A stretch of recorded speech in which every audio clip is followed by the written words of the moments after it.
pagkakagawa ng fake news, puno dulo ngayon ng pangamba at banta sa buhay ang naturang issue.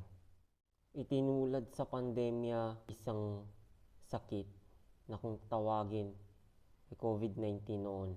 Bawat matamaan nito, isa man lang nito, kaliit lang na piranggot, hindi natin nakikita, malalaman na lang ang bawat isa sa atin ay tinatamaan na rin ito. Isa lang ang pinagmulan, tiyak na nalasa lahat.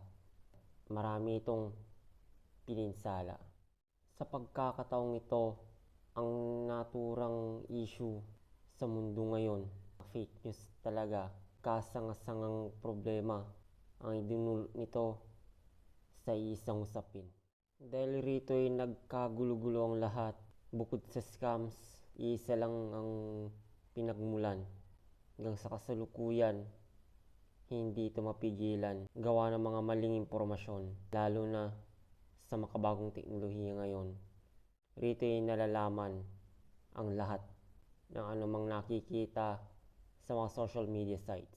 Sa tulong ng makabagong teknolohiyang to, natuto tayo kung paano natin gamitin ang wasto na pamamaraan nito. Ngunit ang nakasanayan na ho natin kung paano ang ating pag-iingat ituro natin sa ating mga anak. Lalo na po sa mga batang pag-asa ng bayan, huwag natin silang hayaang mapahamak dala ng fake news na ito.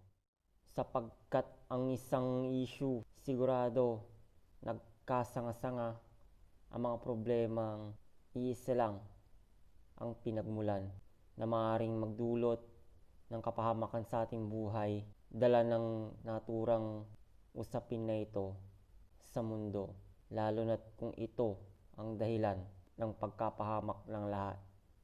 Mga anak, sundin po natin ang ating mga magulang at sa payo ng mga otoridad upang malabanan ang fake news. Lalo na ngayon, panahon na naman ng paghatol sa mga mamiminuno sa atin. Huwag po nating hayaang ang fake news ay maghari sa bansa. Mga magulang, huwag po nating hayaang mapahamak ang ating mga anak. Sila ang magmamana ng bagong henerasyon ng kapayapaan at katiwasayan, hindi sa kapahamakan. Huwag po natin silang hayaang mapahamak dala ng fake news. Tayong manguna sa gitna nila at ituro ng wasto ang tamang paggamit ng internet, lalo na sa inyong mga tahanan. Sundin ang payo at palatuntunan ng mga otoridad upang maiwasan ang fake news na dala ng mga loko-loko ngayon sa internet, lalo na sa mga kawatan.